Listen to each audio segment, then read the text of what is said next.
A very good morning to you students. I hope तुम लोगों को लास्ट लेक्चर अच्छा लगा होगा। So I will be continuing this series of basics of biology. Okay, so किसी को भी कोई भी तकलीफ है, कुछ भी है, और कुछ भी literally but subject related of course, तो please contact me and let me know कि क्या प्रॉब्लम है। ठीक है, so thank you so much. अभी शुरू करते हैं हमारी नेक्स्ट चीज़। तो कल के लेक्चर में हम लोगों ने क्या देखा था? हम लोगों ने देखा था कि एक लिविंग क्या होता है ना, और किस तरीके से ये लिविंग को हम लोग डिफाइन कर सकते हैं। बट बेसिकली अगर टेक्निकली सोचा जाए तो लिविंग को हम लोग डिफाइन कर सकते हैं क्या? नहीं, लिविंग को हम लोग क्या कर सकते हैं? डिस्टिंग्विश कर सकते हैं। दैट मीन्स कि उसको कंपेयर कर सकते हैं बाकी जो भी ऑर्गेनिज्म होगा उसके साथ में। और जब ये कंपैरिजन हम क्रिएट करेंगे तो उसमें हमको क्या दिखता है कि ये चीज़ कर सकता है, वो चीज़ नहीं कर सकता। और ये कंपैरिजन के वजह से, ये डिफ्रेंसिएशन के वजह से हमको पता चलता है कि एक लिविंग है। करेक्ट? और उसके हिसाब से हमने 4 ऐसे बहुत इंपॉर्टेंट कैरेक्टर देखे थे लिविंग के, जिसके वजह से वो लिविंग है। Of course I am repeating the same thing, but तुमको समझ में आ गया ना। चलो, अब क्या कुछ साइंटिस्ट ने कुछ ऐसी चीज़ें बताई है, कुछ ऐसी चीज़ें दी है, तो वो हम लोग थोड़ा थोड़ा देख लेते हैं और फिर और आगे बहुत अच्छी और इम्पॉर्टेंट चीज़ें जो मैं तुमको बताने वाली हूँ, तो ध्यान से सुना। क्या कह रहे हैं? First time, when we touch leaves of touch me not plant, they close this movement are called as seismonastic movement. ये एक इंपॉर्टेंट कैरेक्टर है। वो क्या कह रहे हैं कि जब मैं कि टच मी नॉट प्लांट पता है क्या तुमको? जब देखो एक ऐसा पेड़ रहता है जिसको अगर तुम टच करो तो उसके पूरे लीव्स ऐसे श्रिंक हो जाते हैं। हर किसी ने किया, I know, everybody knows it. Okay, तो टच मी नॉट प्लांट का क्या सीन है कि वो क्या शो कर रहा है? एक स्टिमुलस शो कर रहा है। समझ में आया? स्टिमुलस कब पढ़ा था? लास्ट क्लास में पढ़ा था, last point. Okay, response, action, ये सब कुछ क्या कौन करता है? लिविंग ऑर्गेनिज्म करता है। तो टच मी नॉट हमारा क्या है? एक लिविंग है, एक लिविंग प्लांट है। और ये जो प्लांट है वो क्या कर रहा है? एक रिस्पॉन्स शो कर रहा है कि जब भी तुम उसको छू वो एकदम ऐसे हो जाता है और फिर वो अपने लीव्स ऐसे क्लोज कर लेता है, पास में ले लेता है। Okay, so when we touch me not plant, वो क्या करता है? एक मूवमेंट शो करता है, एक लीव्स का क्लोजनेस शो करता है, क्लोज कर देता है ना लीव। इसको हम लोग क्या कहते हैं? Seismonastic movement. क्या कह रहे हैं उसको? Seismonastic movement. Okay, life on earth is originated by a chemosynthesis was proved in the laboratory by the science. Heldon suggested that the life must have developed from a simple inorganic molecule. ये एक scientist ने कहा। दूसरे scientist ने ये कहा कि हमारी जो धरती है, ये धरती पे अगर कोई ऑर्गेनिज्म जिंदा है, या अगर आगे तुमको पता है ना कि पृथ्वी कैसी बनी थी। देयर आर मेनी थियरीज जिससे अर्थ इवॉल्व हुआ था, अर्थ बना था। पहले हमको पता है कि उसमें एक छोटा सा ऐसे मास था, गैसेस थी बेसिकली। धीरे धीरे करके वो गैसेस डेवलप होते गई, मास होते गया, और एक बड़ा सा ऐसे बॉल बन गया। ये बॉल बहुत गर्म था, धीरे धीरे ये बॉल ठंडा होने लग गया, क्लाइमेट चेंज होने लग गया, सब कुछ बदलने लग गया। ओके, और फिर जैसे ही ये चेंजेस हुए, ये चेंजेस में हमने क्या देखा कि फाइनली लाइफ फॉर्म हुई थी। और लाइफ किसके इसमें फॉर्म हुई थी? Bacteria. There was this very tiny micro organisms जिनको हम लोग आर्की बैक्टीरिया कहते हैं, जो बहुत हार्श क्लाइमेट में रहने की कैपेसिटी रख सकते थे, बहुत हार्श क्लाइमेट में वो रह सकते थे। तो इसको हम लोग आर्की बैक्टीरिया कहते हैं। तो एक साइंटिस्ट का ऐसा बोलना है कि हमारी जो अर्थ बनी है वो कीमोसिंथेसिस की वजह से है। There are many chemical reactions जो हुए थे अर्थ को फॉर्मेशन के लिए, and I don't doubt that. वो सेंटेंस बिल्कुल सही है कि बहुत सारे ऐसे केमिकल रिएक्शंस हुए थे जिसकी वजह से क्या हुआ था? अर्थ फॉर्मेशन हुआ था। Okay, and the last point जिसमें वो क्या कह रहे कि हेल्डन ने ये सजेस्ट किया था कि life develop from a simple inorganic molecule, कि एक छोटा ऐसा कोई मॉलिक्यूल पैदा हुआ था और वो एक मॉलिक्यूल की क्रिएशन की वजह से जिंदगी बनी थी। Of course you and me, we are the product of those molecules. भाई केमिस्ट्री पढ़ा है ना, पता है मॉलिक्यूल्स क्या होते हैं, कंपाउंड्स क्या होते हैं। हम लोग क्या है, पूरी की पूरी केमिस्ट्री है ना। इधर बायोलॉजी तो है ही, लेकिन क्या है, केमिस्ट्री भी तो है। अगर हम लोग बात करते हैं अबाउट डिफरेंट केमिकल रिएक्शन, कैसे हम लोग फॉर्म होगा, स्किन का क्या है, क्या सारे प्रोडक्ट है स्किन में, तो क्या है ये सारी चीज़ें? केमिस्ट्री है, केमिकल्स है। तो वो क्या कह रहे हैं कि हमारा जो अर्थ फॉर्म हुआ था वो कीमोसिंथेसिस की वजह से हुआ था, और कीमोसिंथेसिस में मतलब केमिकल रिएक्शन में एक ऐसा मॉलिक्यूल फॉर्म हो गया था छोटा सा, जिसकी वजह से जिंदगी बनी है। समझे? तो ये किसने बताया? ये हमारे साइंटिस्ट ने हम लोगों को बहुत अच्छे से बताया था। अब ये सारी चीज़ें हो गई, इंट्रोडक्टरी पार्ट हो गया, ज़िंदगी क्या होती है, कैसे अर्थ बना होगा और क्या सारी चीज़ें, ठीक है। अभी मुद्दे की बात करते हैं, इंपॉर्टेंट टॉपिक शुरू हो गया है, अभी ध्यान देना। Classification of organism. ये सब शुरू करने के पहले तो मुझे ये बताओ, क्यों चाहिए classification? What is the need for classification? क्यों चाहिए? ये जो यहाँ पे तुम लोग देख सकते हो, ये जो एक टैक्सोनॉमी लेवल है जिसमें डोमेन होता है, किंगडम होता है, why do you need it? That is the question. तो समझ लो कि कोई तो एक साइंटिस्ट था जिसने कहा कि दुनिया भी बहुत कॉम्प्लिकेटेड हो रही है, इतने सारे स्पीशीज, इतने सारे एनिमल्स, इतना सारा सब कुछ डेवलप हो रहा है, मैं नहीं झेल सकता। मेरे को क्या चाहिए? तो मेरे को एक सॉर्टेड सी लाइफ चाहिए जिसमें मैं सिर्फ डिफरेंशिएट कर सकूं कि इसको अपन बस एक बोल देते, हेमा, रेखा, जया और सुषमा का नाम नहीं देते। क्यों दूंगी? सबको हेमा क्यों नहीं बोल सकती? बस यही चीज़ था, ठीक है। सेम चीज़ हमारे साइंटिस्ट ने बोला कि भाई मेरे से नहीं झेल के हो रहा, मैं नहीं कर सकता कि मैं सारे स्पीशीज़ को अलग अलग नाम दूँ। एक पेड़ है उसको हेमा बोल दूँ, दूसरे को रेखा बोल दूँ, तीसरे को सुषमा बोल दूँ, नहीं कर सकता। मैं क्या करता हूँ ना, मैं डिवाइड कर देता हूँ, मैं क्लासीफाई कर देता हूँ। ये देखो, ये ग्रीन दिख रहा है, ये पेड़ जैसे दिख रहा है तो उसको प्लांटी में डाल दो। ये जानवर है, एनिमल है, तो अपन भी तो मूव कर रहे हो और ये सब कुछ हो रहा है, तो इनको कहाँ डाल दो? एनिमल में डाल दो। तो बस दो डिफरेंशिएशन करते क्लासिफिकेशन ऑफ ऑर्गेनिज्म में, एक को अपन जानवर बोल देते, दूसरे को अपन पेड़ पौधे बोल देते, ठीक है। तो ये बहुत ही मतलब लॉजिकली उसने किया था और सही भी था। कौन इतनी खपत करते बैठेगा बताओ? इतना स्पीशीज, टैक्सोनॉमी, ये सब कुछ कौन पढ़ेगा? बराबर है। तो उनके हिसाब से उन्होंने बहुत ही सॉर्टेड तरीके से बोला कि भाई ये प्लांट है, ये एनिमल है, दैट्स इट, खत्म बात। तो उस तरीके से हमारा क्लासिफिकेशन ऑफ ऑर्गेनिजम्स शुरू हो गया। क्यों क्लासिफाई करना है? क्योंकि हमको जानना है ना। हमारे पास में बहुत सारे ऐसे डिफरेंट ऑर्गेनिजम्स हैं और ये ऑर्गेनिजम्स के बारे में कुछ तो जानना पड़ेगा। अगर पेड़ है वो खाना बनाते सोलर एनर्जी की मदद से, तो एनिमल्स कौन है? तो दोनों को डिफरेंशिएशन उन दोनों का करना ही पड़ेगा। तो क्लासिफिकेशन ऑर्गेनिज्म में क्या हुआ कि बहुत सालों पहले there are millions of organism entire earth में, there are approx I guess कुछ तो 7 बिलियन ऐसे कुछ तो ऑर्गेनिजम्स हैं, 7 मिलियन ऑर्गेनिजम्स है, okay. And this organism are different type, कोई प्लांट है और कोई एनिमल है। तो ये सारे ऑर्गेनिजम्स को नामकरण करना, ये करना, वो सब कुछ पॉसिबल नहीं था। तो अपन क्या करते ना, ग्रुपिंग कर देते हैं एनिमल और प्लांट, ठीक है। So there are millions of organism and it is impossible to study each individual. इसीलिए ग्रुपिंग करने के बाद क्या हुआ कि प्लांट का एक पिक्यूलियर कैरेक्टर है कि मेरे को पता है प्लांट क्या करेगा, सोलर एनर्जी लेगा, फोटोसिंथेसिस परफॉर्म करेगा और क्या कर रहा है, खाना वाना बना रहा है, जो अपन लोग बाद में खा लेंगे उसका खाना। समझ में आ रहा है? तो अब ऐसे ऑर्गेनिजम्स, ऐसे टाइप के लिविंग ऑर्गेनिजम्स जो खाना वाना खुद बनाते हैं, उसको अपन ने एक ग्रुप में डाल दिया। और दूसरे कि प्लांट तो मूव नहीं कर रहा, और ये वाले जो नए कैरेक्टर है ये क्या करते हैं, ये प्लांट को खाते हैं। तो ये जो खाने वाले उनको अपन दूसरे कैरेक्टर में डाल देते हैं। क्यों? क्योंकि इनके जो कैरेक्टरिस्टिक्स है वो सेम है।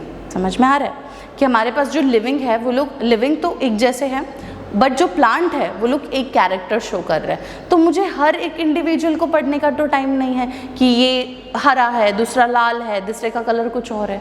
वो नहीं पढ़ के क्या करती हूँ, एक दो कुछ तो इतना पॉपुलेशन पढ़ लेती हूँ प्लांट का, और उसके हिसाब से मैं कंसीडर करूँगी कि सारे प्लांट वैसे ही है। सिमिलरली एनिमल का भी उतना पॉपुलेशन पढ़ लेती हूँ और क्या कंसीडर करूँगी कि वो एनिमल उस हिसाब से है। समझ में आए?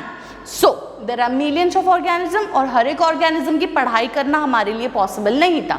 इसीलिए हमने क्या लाया, एक फंडा लाया, एक क्लासिफिकेशन सिस्टम लाया, जिसका ये मतलब होता है कि हम सारे के सारे लिविंग को एक कैटेगरीज में डाल दें और ये कैटेगरीज को एक डिफरेंट ग्रुप्स बना दें, और उसके हिसाब से हम लोग हर एक इंडिविजुअल को स्टडी भी कर सकते हैं, उसका एक आइडिया भी आ जाता है और उसके मेंबर्स के बारे में हमको पता भी चल जाता है। तो ये है हमारा classification system कि there are millions of organisms and it is impossible to study each individual separately. So classification means to characterize organism into different group. Study of an individual of a group gives us the idea of rest of the members of the group. एक individual की पढ़ लो, सबका बारे में पता चल जाएगा। जैसे अगर अपन कौन है, इंसान है, होमो सेपियंस है, बराबर है, हमारी स्पीशीज क्या है, होमो सेपियंस है। तो अगर किसी ने आके मेरी स्टडी कर ली तो उसको पता चलेगा तुम्हारे बारे में। कि ये क्या है, ये एक फीमेल है, इसके पास बाल होते, इसकी हाइट इतनी होगी, इसके पास नाक है, मुंह है, आंखें हैं, वैसे ही इसकी जो स्पीशीज होगी उनके पास में भी होगा। तो अगर किसी ने मेरी स्टडी कर लिया तो उनको पता चलेगा कि क्लासरूम में जो 50 बच्चे हैं वो भी होमोसेपियंस है, क्योंकि उनके पास भी 2 आंखें, एक नाक, एक मुंह, बाल है, ये सब कुछ है। समझ में आ रहा है? तो बस यही उन लोगों ने किया। अब क्या पढ़ेंगे हम लोग कि लीनियस ने क्या डिवाइड किया। लीनियस ने कहा था, कार्ल लीनियस, हम लोगों ने नाम सुना है, उन्होंने क्या कहा कि ऑर्गेनिज्म को 2 किंगडम में डिवाइड कर लेते, बात खत्म करते। जैसे मैं पहले कह रही थी कि कौन इतना करते बैठेगा, ये वो एक है हरे दिख रहे, इनको प्लांट में डाल दो, दूसरे जो हिलते रहते हैं उनको एनिमल्स में डाल दो, बात खत्म करते। तो कार्ल लीनियस ने अपनी जो बुक थी, कौन सी, सिस्टम नेचुरा, उसमें ये कहा कि हमारे पूरे एंटायर इकोसिस्टम में, पूरे अर्थ पे, पृथ्वी पे 2 कैटेगरीज है, एक है प्लांट, दूसरा है एनिमल। समझ में आया? So Linnaeus divided all organism into 2 kingdoms and those kingdoms were what, Plantae and Animalia, in his book which is System Natural. So the foundation of modern classification system was laid in the line of classification system started by Linnaeus. Therefore Linnaeus is called as father of taxonomy. क्या बोला कि जो हमारा category classification का जो scene बताया है वो सबसे पहले किसने कहा था? लीनियस ने कहा था। लीनियस ने ये पूरे अर्थ को डिवाइड करने का सोचा, उसने कहा कि इसको इसमें डाल देते, कैटेगरीज कर लेते हैं, और ये सबसे पहले कंसेप्ट किसने दिया? तो लीनियस ने दिया। इसीलिए ये कैटेगरीज या कैटेगराइजेशन को हम लोग क्या कहते हैं? Taxonomy. Taxonomy is the category or the differentiation of category and which was given by Carl Linnaeus, and therefore Carl Linnaeus is known as what? Father of taxonomy. इसीलिए Carl Linnaeus को हम लोग क्या कहते हैं? Father of taxonomy, because उन्होंने क्या दिया था?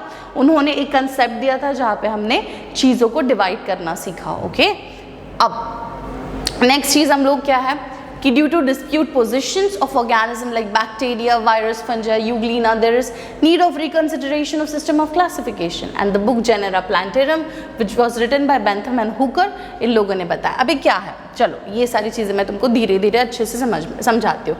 हमने 8, 9, 10 में पढ़ा था कि हमारे पास में कितना किंगडम सिस्टम है? तो 5 किंगडम सिस्टम है। इतना ध्यान में होगा ना, जो लोगों ने पढ़ाई नहीं भी किया उनको इतना तो पता रहता है कि भाई 5 किंगडम सिस्टम है। ठीक है, तो अब जब अपन ये बात कर रहे हैं तो तुमको पता होगा कि किंगडम सिस्टम में कंसेप्ट आया था जिसमें पूरी दुनिया के जितने भी ऑर्गेनिज्म है उनको हम लोगों ने डिवीजन किया। ठीक है, तो अब लीनियस ने सबसे पहले दिया, ये सब कुछ तुमको समझ में आ गया। अब लीनियस ने जब प्लांटी और एनिमेलिया की बात किया, दैट मीन्स ही साइड कि प्लांट होते हैं और एनिमल होते हैं, इनके अलावा कोई नहीं होते। तो बाद में जब धीरे धीरे करके साइंटिस्ट आने लग गए, उन लोगों ने स्टडी की अर्थ की, तो उनको ये भी पता चला कि प्लांट और एनिमल के अलावा भी एक चीज़ होती है जिसको अपन माइक्रो ऑर्गेनिज्म कहते हैं। तुम कह रहे हो कि प्लांट तो सारे के सारे ऑटोट्रॉप्स होते हैं, मतलब खुद का खाना खुद बनाते हैं, बट तुमने कुछ ऐसी चीज़ों को वो प्लांटी में डाला है जो खुद का खाना तो खुद बना ही नहीं रहे, तो उनको प्लांट कैसे कंसीडर करें?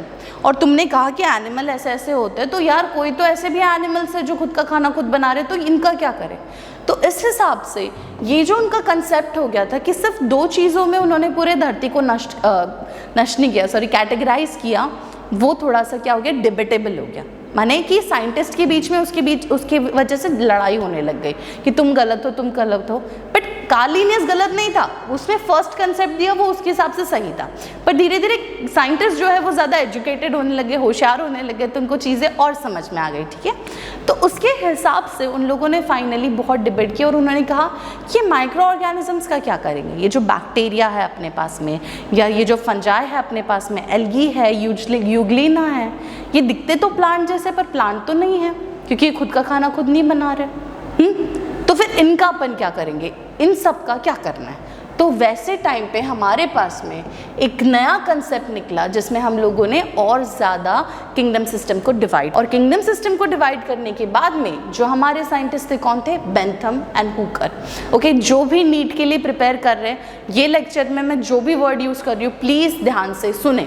ओके, बेंथम एंड हुकर, इन्होंने एक बुक लिखी जिसको हमने जेनेरा प्लांटारम कहते हैं, और ये जेनेरा प्लांटारम में उन्होंने ये कहा कि हमारे जो साइंटिस्ट हैं भले ही कार्ल लिनियस ने 2 कंसेप्ट दिए थे, बट आज अगर हम लोग देखा जाए तो हमारे पास में बैक्टीरिया है, हमारे पास में वायरस है, फंजाई है, यूग्लिना है, तो इसकी वजह से हमको वो रिकंसिडर करना पड़ेगा। और वहाँ पे उन्होंने R.H. विटेकर के मदद से एक नई चीज़ लिखी बेंथमन हुकर ने, जिसमें उन्होंने ये कहा कि there is 5 kingdom system and Plantae and Animalia is debatable। 5 kingdom system तो बाद में आया, बट ये बुक में उन्होंने ये लिखा कि Plantae और Animalia इतना ही नहीं हो सकता और बहुत सारी चीज़ें हैं जो हमको कंसिडर करना पड़ेगा। तो तुम लोगों को इतना कंसेप्ट समझ में आया, इसमें किसी को कोई दिक्कत नहीं है। तुमको साइंटिस्ट के नाम याद रखना है, तुमको बेसिक कंसेप्ट याद रखनी है। ये जो स्टोरीज़ मैं बता रही हूँ वो इसीलिए बता रही हूँ ताकि साइंटिस्ट अच्छे से क्लिक हो जाए और हमको ये पता चले, अगर MCQ क्वेश्चन किसी ने ये पूछा कि सबसे पहले किंगडम सिस्टम क्या था, तो तुमने क्या लिखना है कि किंगडम सिस्टम सिर्फ 2 चीज़ें थी, एक था प्लांटे और दूसरा एनिमेलिया। किसने दिया था? कार्ल लिनियस ने दिया था। उसके बाद क्या हुआ, तो बेंथमन हुकर ने डिबेट किया। उन्होंने कहा कि वायरस, डिबेट कर लिया कि हमारी जो बुक है उसमें लिखा हुआ है कि भाई वायरस का क्या करेंगे, फंजाई का क्या करेंगे, यूग्लिना का क्या करेंगे, ठीक है। और इसके वजह से फाइनली हमारे पास में एक बहुत इंपॉर्टेंट कंसेप्ट है जिसको अपन क्या कहते हैं, 5 किंगडम क्लासिफिकेशन। अब ये बहुत ज़्यादा इंपॉर्टेंट है। The people who are preparing for anything, कुछ भी, चलो CAT प्रिपेयर कर लो, नीट प्रिपेयर कर लो, या कुछ भी प्रिपेयर कर रहे हो, 11-12 का ही प्रिपरेशन क्यों ना करो, ये चीज़ जानना बहुत इंपॉर्टेंट है, जो कि क्या है, 5 किंगडम क्लासिफिकेशन। क्या होता है 5 किंगडम क्लासिफिकेशन? तो जब बेंथमन हुकर डिबेट कर रहे थे, बोल रहे थे कि हम सारे के सारे स्पीशीज़ को सिर्फ 2 कैटेगरी में नहीं डिवाइड कर सकते, सिर्फ एक को प्लांटे और दूसरे को एनिमेलिया कह दो तो ख़त्म नहीं होगी बात। ऐसी बहुत सारी स्पीशीज़ है जो हम ऐसे ही छोड़ रहे हैं, जिसको ज़बरदस्ती कोई भी इसमें डाल रहे हैं, जो कि वो क्राइटेरिया भी पूरा नहीं कर रही है, बराबर। तो ऐसे टाइम पे उन्होंने क्या कहा कि एक नया सिस्टम डेवलप करता है जो R.H. विटेकर ने बताया, और उसमें उन्होंने कहा कि 5 किंगडम सिस्टम क्लासिफिकेशन होना चाहिए, जहाँ पे हम 5 किंगडम के क्लासिफिकेशन कर रहे हैं इन 1969 बाय R.H. विटेकर। और द क्राइटेरिया जो ये 5 किंगडम क्लासिफिकेशन का था वो बहुत ज़्यादा कॉम्प्लेक्स था, लेकिन मेजरली हमने कुछ ऐसी चीज़ें यूज़ की थी जो कि है cell structure, complexity of body organism, mode of nutrition, lifestyle and phylogenetic relationship. एक एक करके मैं तुमको अच्छे से समझाती हूँ। सबसे पहले क्या है, सेल स्ट्रक्चर। सेल का स्ट्रक्चर क्या है? सेल 2 टाइप के होते हैं गाइस, ये तुमको क्लासिफिकेशन सिस्टम के बाद में बहुत अच्छे से मैं समझाऊंगी। सेल के 2 टाइप होते हैं, एक तो प्रोकैरियोट, दूसरा यूकैरियोट। एक होती है यूनिसेल्यूलर, दूसरी होती है मल्टीसेल्यूलर। तो हम लोगों को ये जानना है कि वो सेल का टाइप क्या है, whether it is a prokaryote, whether it is a eukaryote. Eukaryote बोले तो वो प्लांट सेल है कि एनिमल सेल है, कि सारी चीज़ें कैटेगरीज की उन्होंने।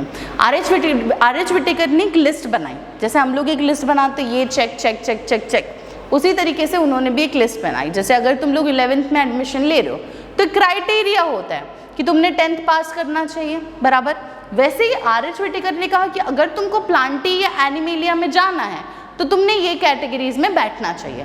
तो कैटेगरीज में पहली इंपॉर्टेंट चीज़ थी कि सेल स्ट्रक्चर उसका कैसा है, वो यूकैरियोट है कि वो प्रोकैरियोट है, वो एनिमल सेल है कि वो प्लांट सेल है, okay, whether it is a unicellular और whether it is multi cellular. ये सारी चीज़ें किसने कहा, तो सेल स्ट्रक्चर में R.H. विटेकर ने कैटेगराइज किया और उसके हिसाब से उसने ये ऑर्गेनिज्म को अलग अलग ग्रुप्स में डाल दिया। दूसरी चीज़ है complexity of body. Complexity of body माने क्या, अभी जैसे मैं दिखती हूँ वैसे ही शेर भी दिखता है क्या, नहीं, उसका स्ट्रक्चर अलग है। जैसे मैं दिखती हूँ वैसे एक पेड़ पौधा दिखता है, नहीं, उसका स्ट्रक्चर भी अलग है। जैसे आई एम विजिबल वैसे ही बैक्टीरिया दिख रहा है, नहीं। तो हम लोगों ने ये देखा कि भाई बॉडी स्ट्रक्चर कैसा है, अगर उसके पास आँख है, नाक है, मुंह है तो वो किस में जाएगा, होमो सेपियंस में जाएगा। अगर वो मूव कर रहा है, उसके पास में पैर है, पैर आड़े टेढ़े कैसे भी वो हिल रहा है ना, तो वो एनिमेलिया में जाएगा। ऐसा जिसकी बॉडी अलग है तो वो प्लांट में जाएगा। दूसरा जो हम विजिबिलिटी नहीं देख सकते, हम लोग हमारे नेकेड आइज से नहीं देख सकते उसको बैक्टीरिया, फंजाई, इन सब में डाल दो। समझ में आ रहा है? तो complexity of body of an organism कैसी है, whether it is tissue level, whether it is cell level. मैंने फर्स्ट लेक्चर में तुमको बताया था कि एक चार्ट हमको दिमाग में रखना है, क्या, कि हमारी body, each and every living organism is made up of cells. किससे बना है, सेल से बना है। सेल क्या है, हमारा fundamental structural unit of our body. Functional fundamental structural unit of our body is cell, ये दिमाग में रखो। सेल का ग्रुप बना दो, कौन बन रहा है? टिश्यू। टिश्यू का ग्रुप बना दो, कौन बन रहा है? ऑर्गन। ऑर्गन का ग्रुप बना दो, कौन बन रहा है? Organ system. ऑर्गन सिस्टम का ग्रुप बना के बॉडी बन रही है, मतलब मैं बन रही हूँ या कोई और ऑर्गेनिज्म बन रहा है, ठीक है। Similarly complexity of body of organism में हमने क्या देखा कि कैसा कॉम्प्लेक्सिटी है, सेल लेवल है कि टिश्यू लेवल है कि ऑर्गन लेवल है, कौन सा सिस्टम चल रहा है, ठीक है। ये एक कैटेगरी हो गई। उसके बाद में हमने मोड ऑफ न्यूट्रिशन। अब मोड ऑफ न्यूट्रिशन माने क्या? नॉन वेजिटेरियन है कि वेजिटेरियन है, सिंपल लैंग्वेज में, ठीक है। बट हमारे अर्थ में कैसे होते हैं? नॉन वेजिटेरियन और वेजिटेरियन में खत्म हो जाती है चीज़ें? नहीं, देयर आर डिफरेंट टाइप। कोई ऑटोट्रॉप्स होते, खुद का खाना खुद बनाते हैं। कोई हेट्रोट्रॉप्स होते, किसी और पे डिपेंड करते हैं, जैसे तुम और मैं। कोई सैप्रोफाइटिक होते, जो डेड एंड डिकेइंग ऑर्गेनिज्म पे सर्वाइव करेंगे। ऐसे टाइप के डिफरेंट ऑर्गेनिजम्स का मोड ऑफ न्यूट्रिशन के हिसाब से उनको हमने कैटेगराइज किया। नेक्स्ट पॉइंट कि उनका लाइफस्टाइल क्या है। पेड़ पे रहते हैं, गर्मी में रहता है, ठंडी में रहता है, क्या करता है, धूप चाहिए कि सूरज, अंधेरा चाहिए, ये सारी चीज़ें क्या हो गई उनकी लाइफस्टाइल में आ गई कि कैसे ज़िंदगी जी रहे हैं वो पेड़ पे रह रहे, वो बाहर शिकार कर रहे कि वो खुद शिकार है। ये सारी चीज़ें कंपेयर करके हमने उनको अलग अलग कैटेगरीज में डाला, ठीक है। And the last and very important is phylogenetic relationship. Phylo माने क्या? Ancestor, okay. ऐसा जो ब्रांचेस बताएगा कि अगर मैं इंसान हूँ तो मेरा जो पूर्वज था, मतलब दादा तो थे ही मेरे ऑफ कोर्स एंसेस्टर, लेकिन मैं किससे निकली हूँ? चिंपैंजी से। चिंपैंजी किससे बना होगा? कोई और से।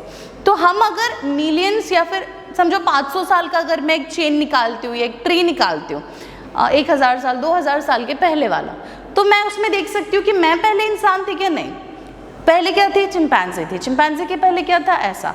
तो ये जो ट्री में मेरे को पता चलता है कि अच्छा ये मेरा जो एंसेस्टर है वो है, तो मैं कौन से ग्रुप में जाऊंगी? एनिमेलिया में, क्योंकि चिंपैंजी क्या है? एनिमल है। समझा? मैं किससे इवॉल्व हुई हूँ? एनिमल से इवॉल्व हुई हूँ, तो मैं किसकी कैटेगरी हो गई? एनिमेलिया की हो गई। समझा? तो उसके हिसाब से उन्होंने फाइलोजेनेटिक रिलेशन बताया, जिसमें उन्होंने क्या कहा कि हमारे पास जो आर.एच. विटेकर है, जो हमारे बहुत रिनोड साइंटिस्ट है, उन्होंने 5 किंगडम सिस्टम कहा है। अभी 5 किंगडम सिस्टम हम लोगों ने ऑफ कोर्स ये जान के निकाला कि कोई भी स्पीशीज सिर्फ प्लांट और एनिमल में नहीं जा सकती, अलग अलग टाइप की और स्पीशीज है, और इसके अकॉर्डिंग उन्होंने क्राइटेरिया बताया, और ये क्राइटेरिया के हिसाब से उन्होंने क्लासीफाई किया। और ये क्राइटेरिया में उन्होंने कुछ पॉइंट्स लिए, जैसे कि सेल स्ट्रक्चर कैसा होगा, यूकैरियोट है कि प्रोकैरियोट है, एनिमल सेल है कि प्लांट सेल है। उसके बाद में complexity of body, cell organisation है बॉडी का कि टिश्यू ऑर्गेनाइजेशन है बॉडी का कि ऑर्गन ऑर्गेनाइजेशन है बॉडी का। उसके बाद उन्होंने कहा मोड ऑफ न्यूट्रिशन, ऑटोट्रॉप्स है कि हेट्रोट्रॉप्स है। फिर उन्होंने कहा लाइफस्टाइल कैसी है, और फिर उन्होंने एंसेस्टर रिलेशन जो कि है फाइलोजेनेटिक, मतलब हमारा जीन कहाँ से आया है उसका रिलेशनशिप देख के एक 5 किंगडम सिस्टम का क्रिएशन किया, जो अभी हमारे लिए बहुत ज़्यादा इंपॉर्टेंट टॉपिक हो गया है पढ़ने के लिए, ठीक है। तो अब अगली क्लास में हम लोग ये 5 किंगडम क्या होते हैं और कैसे उनके कैरेक्टर्स होंगे ये अच्छी तरीके से देखेंगे, ठीक है। तो अंटिल देन जितना बताया इतने लेक्चर्स में प्लीज़ कीप ऑन स्टडिंग। अगर तुम्हारे पास में तुमको और ज़्यादा चाहिए मेरे लेक्चर से, तो जस्ट टेल मी कि तुम्हारी डिमांड्स क्या है, what else do you want to study, क्योंकि हम लोग ऑफ कोर्स और अच्छे से तो करेंगे, बट अभी हम लोग बेसिक्स पढ़ रहे हैं, okay. So thank you so much guys for listening and please take care of yourself. Thank you.